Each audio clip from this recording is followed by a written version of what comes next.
আল্লাহ পাকের ঘর হলো মসজিদ আর রাসূলের ঘরের নাম হলো মাদ্রাসা। ঠিক না বেঠে? এই দিল্লিতে একজন স্বামীজি এই কদিন আগে একটা বক্তব্য দিয়েছে যে মাদ্রাসাগুলোকে ভারত দিয়ে উড়িয়ে দেওয়া হোক, মুসলমানদের মাথায় যে কুরআন নামক যে ভাইরাস গেছে ওগুলোকে মিটিয়ে দেওয়া হোক।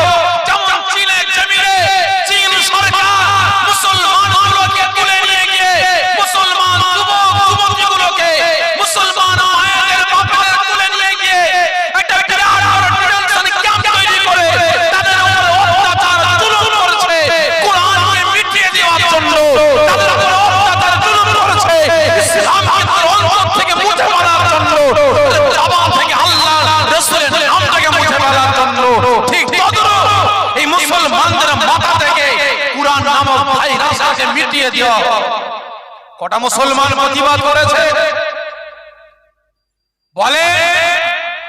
হাত তুলেতে বললাম রাসূলকে ভালোবাসি, হাত তুলেতে বললাম আল্লাহকে ভালোবাসি।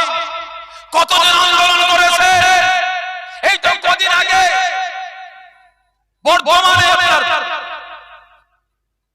বর্তমানে একজন বিজেপি সভাপতি হাই মাদ্রাসায় ইলেকশন হয়েছে কদিন আগে। আমি নিউজ 18 সংবাদে দেখছিলাম, একজন লিংক পাঠিয়েছে, শুনে আমার রক্ত টকটক করে ফুটতে আরম্ভ করল। আমি তার বিরুদ্ধে এফআইআর করার জন্য হাইকোর্টে ব্যবস্থা নিয়েছি। ওই বিজেপি সভাপতির বিরুদ্ধে হাইকোর্টে এফআইআর করার ব্যবস্থা নিয়েছি।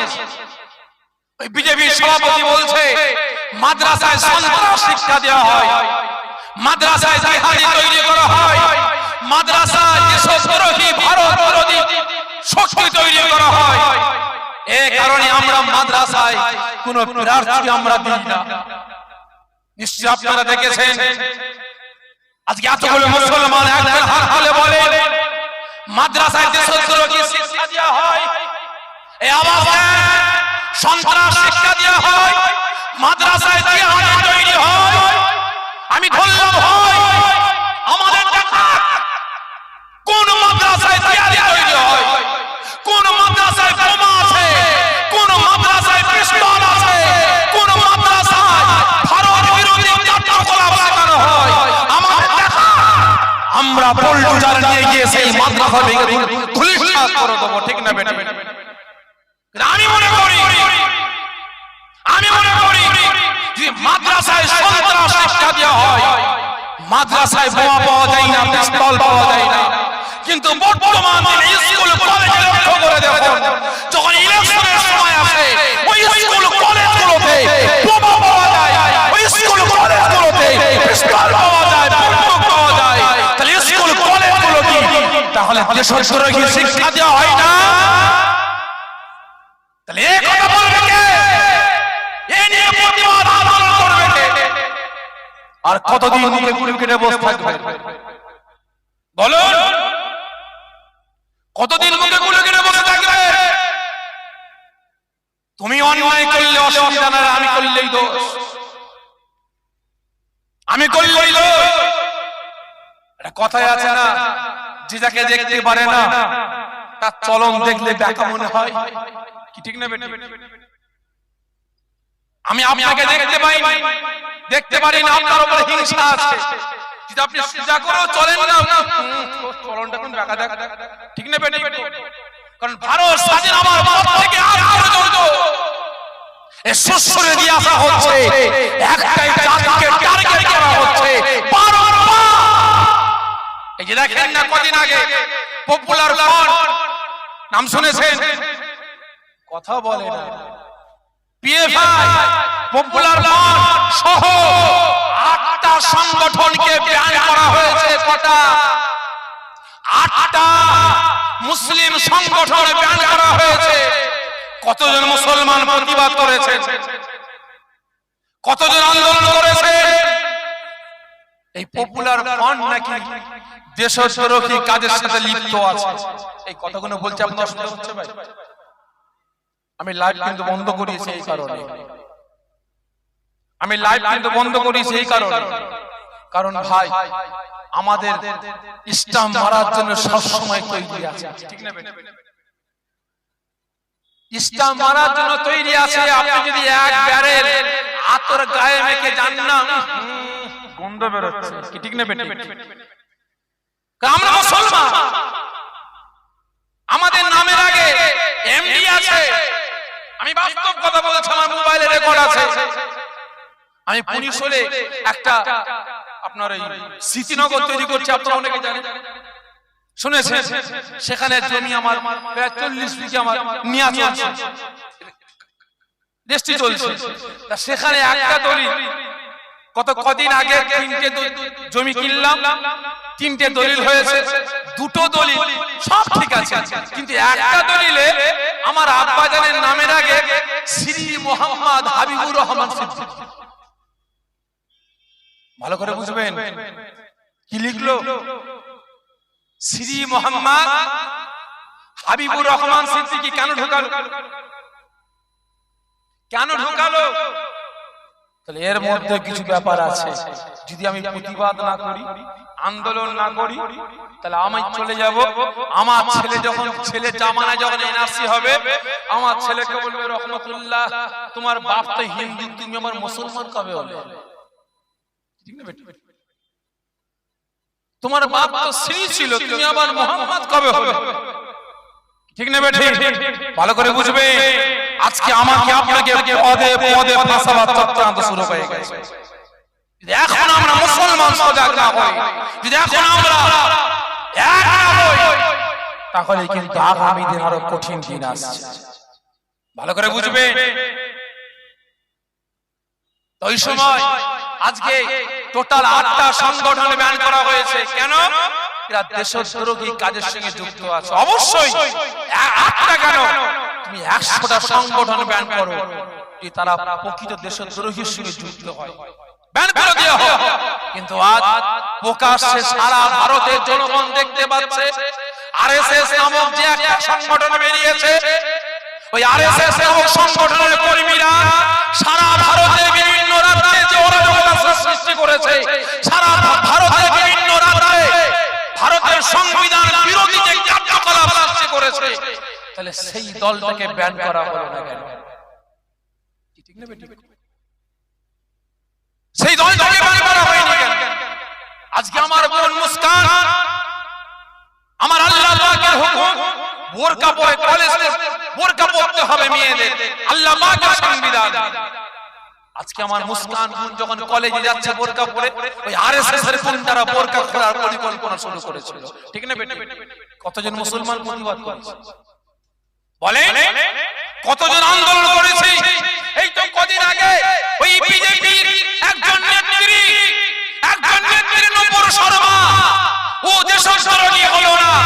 ওই বিজেপি নামক দলটা দেশদ্রোহী হলো না, পুরো সংবিধান বিরোধী হলো না। আজকে হিন্দু মুসলমানের যে ভাতৃত্ব, যে ভালোবাসা, এটাকে নষ্ট করার চক্রান্ত করছে। ওরা দেশদ্রোহী নয়, ওরা সংবিধান বিরোধী নয়। আজকে নূপুর শর্মা আমার রাসূলের সাথে বাজে কুমন্তব্য করেছে। ঠিক না বেটা? কতজন প্রতিবাদ করেছেন? কতজন আন্দোলন করেছেন? ভারতের সংবিধান আমাকে দেখান যে কোন ধর্ম কোন ধর্মের উপরে আঘাত দিতে পারে? আছে ভাই?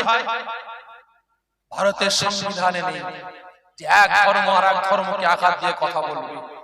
তাহলে এখানে নূপুর শর্মা রাসূলের সাথে কুমন্তব্য করলো, আমরা কটা মুসলমান প্রতিবাদ করেছি বলে?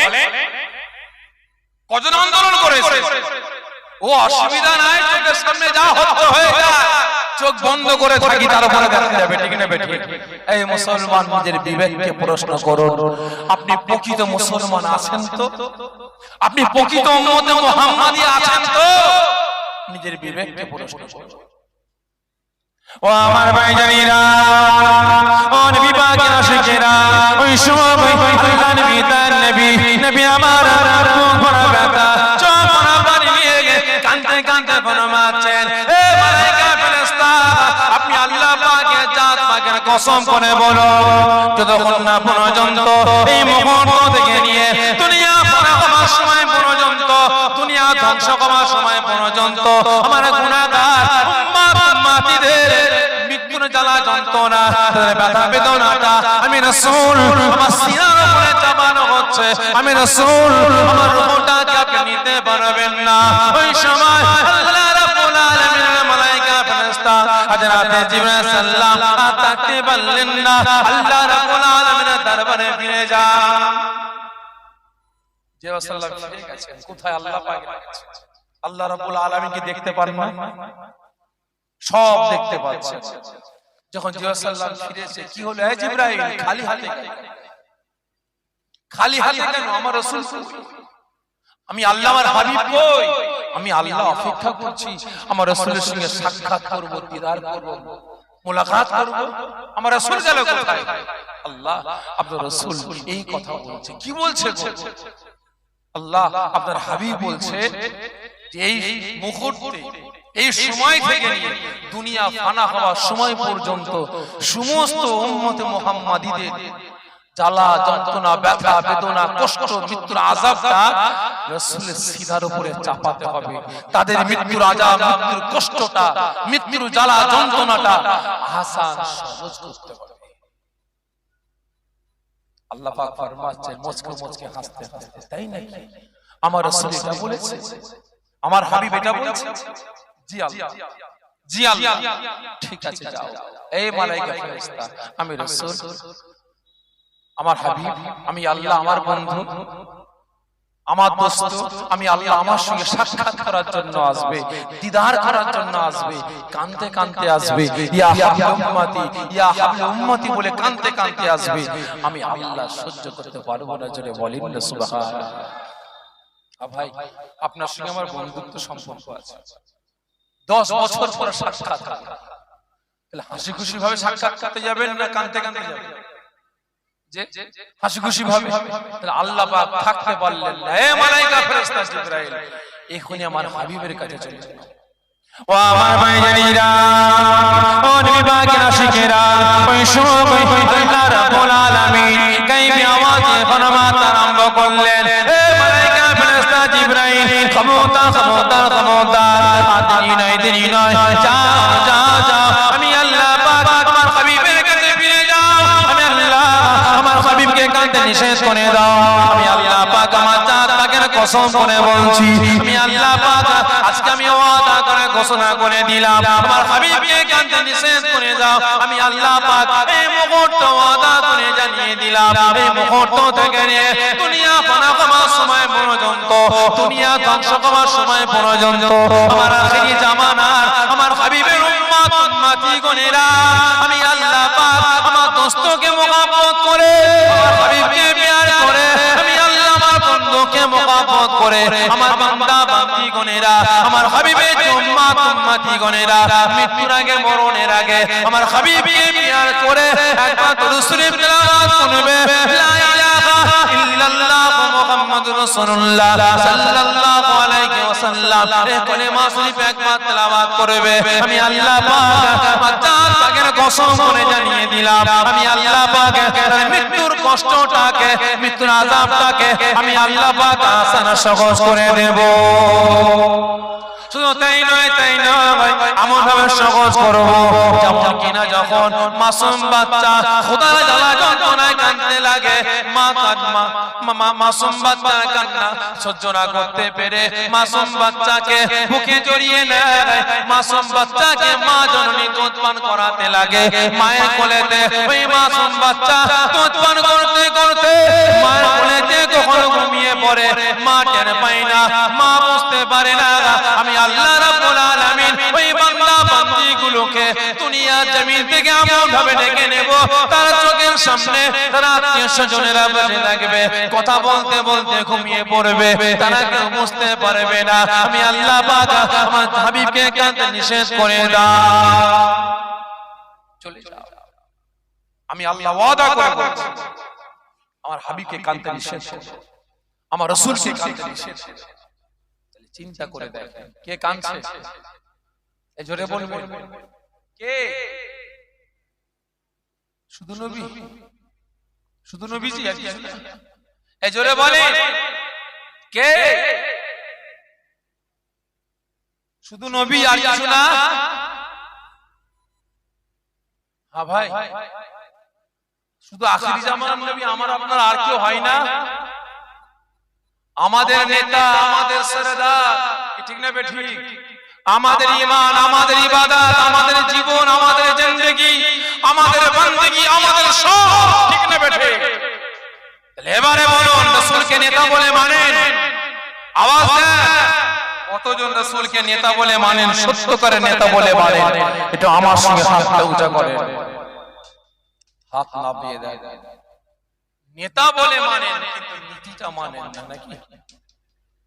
যে রাসূলকে নেতা বলে মানি কিন্তু নীতি মানি না, আর দুনিয়ার জমিনে যাকে নেতা বলে মানি না, তার নীতিটা আমরা মানি। ঠিক না বেটি? খারাপ লাগছে আপনাদের? খারাপ লাগছে? রাসূল মারামারি কথা বলেছে, সুদ খেতে বলেছে, ঘুষ খেতে, হারাম খেতে, চুগলখড়ি করতে, খুনোখুনি করতে এই বলেছে, মদ খেতে, এতিম মিসকিনের মাল আত্মসাৎ করে খেতে বলেছেন। ভাই রাসূল বলেছে তোমরা নামাজ পড়বে না, রোজা রাখো না, হজ করো না, যাকাত ফিতর আদা করো না, বলেছেন ভাই? বলেননি। রাসূল কি বলেছেন? নামাজ পড়ো, রোজা রাখো, হজ করো, যাকাত ফিতর আদা করো, শরীয়তের বারখিলাফ চলো না, মারামারি করো না, খুনোখুনি করো না, জিনা ব্যভিচারী করো না, মুসলমানের উপরে অত্যাচার জুলুম করো না, মানুষকে ভালোবাসো, ইত্যাদি ইত্যাদি বলেছেন। ঠিক না বেটি? কিন্তু আমি আপনি কতজন মানি? নেতা বলে মানি কিন্তু নীতিটা মানি না।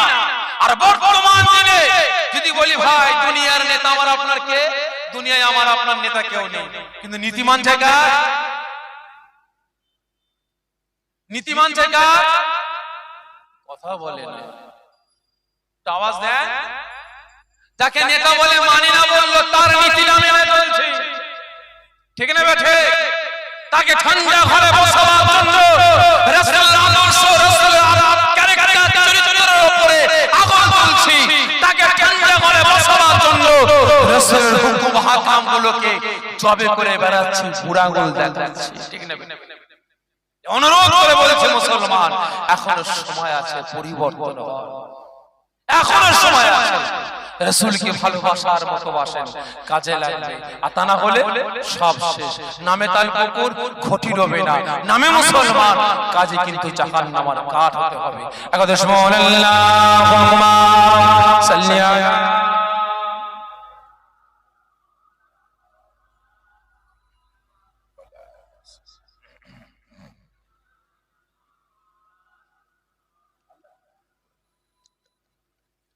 আমাদের ঠিকানা ইসলাম,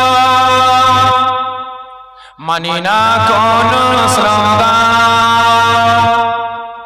আমাদের ঠিকানা ইসলাম, মানি না কোন স্লোগান, মানব না কোন বাধা, বলবো মোরা আল্লাহু আকবার, আল্লাহু আকবার, আল্লাহু আকবার, আল্লাহু আকবার। যার কোন কাকুনি নেই, কোন ভয় নেই, সাথী মোদের আল্লাহ মহান। যার কোন কাকুনি নেই, কোন ভয় নেই, সাথী মোদের আল্লাহ মহান। লা ইলাহা ইল্লাল্লাহ, মোদের নেতা রাসূলুল্লাহ। এছাড়া মোরা নেতা দেখি নাই, এছাড়া মোরা নেতা দেখি নাই। আমাদের ঠিকানা ইসলাম, মানি না কোন স্লোগান, মানব না কোন বাধা, বলবো মোরা আল্লাহু আকবার, আল্লাহুম্মা সাল্লি আলা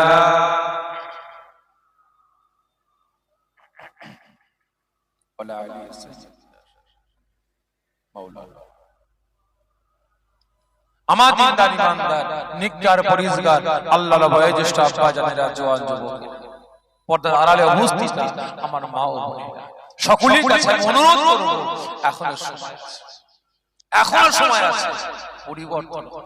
আল্লাহ পাকের পক্ষে আসুন, রাসূলের পক্ষে আসুন, কাজে লাগান।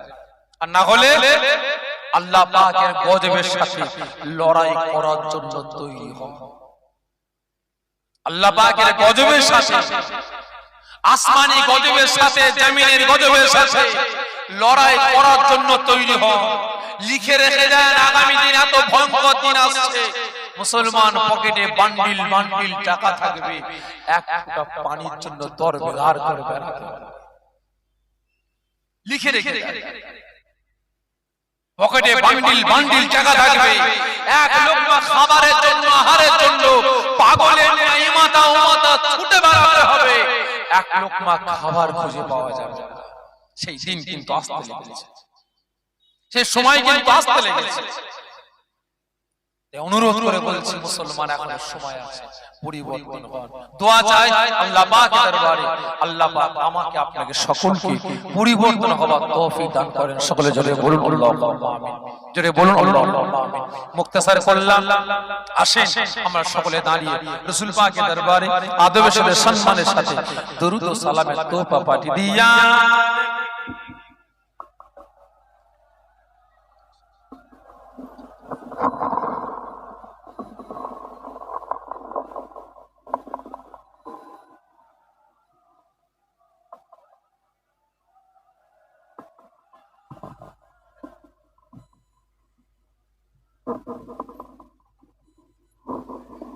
সকলে একটু আগে এগিয়ে আসে, সকলে একটু আগে এগিয়ে আসে, সকলে ভিতরে চলে আসে। কারণ নতুন এসেছে, বলার ভাই অনেক কিছু ছিল, বলার অনেক কিছু ছিল। কারণ বেশি কষ্ট দেব না, রাত 10টার মধ্যে শেষ হয়ে যাবে। কারণ সেই দুপুর থেকে তো আপনারা আছেন, দুপুর থেকে আপনারা এক ভাই বসে আছেন, দূর দূরান্ত থেকে অনেকে সব ভাইয়েরা এসেছেন, আমার বাড়ি ফিরবেন। বিশাল লম্বা চড়া বললাম না, আখিরে দোয়া শেষ মোনাজাত করব, আশেপাশে ঘোরাফেরা না করে তাড়াতাড়ি পাক মাহফিলে হাজির হন। তবে ভাই আমরা দাঁড়িয়েছি কি করার জন্য একটু বলেন। আমরা দাঁড়িয়েছি কি করার জন্য? রাসূল পাকের দরবারে দরুদ ও সালামের তোহফা পাঠাবো। এটা জায়েজ না না জায়েজ? আরো জোরে বলে, পিছন দিক থেকে আওয়াজ আসে, জায়েজ না না জায়েজ? কেমন জায়েজ?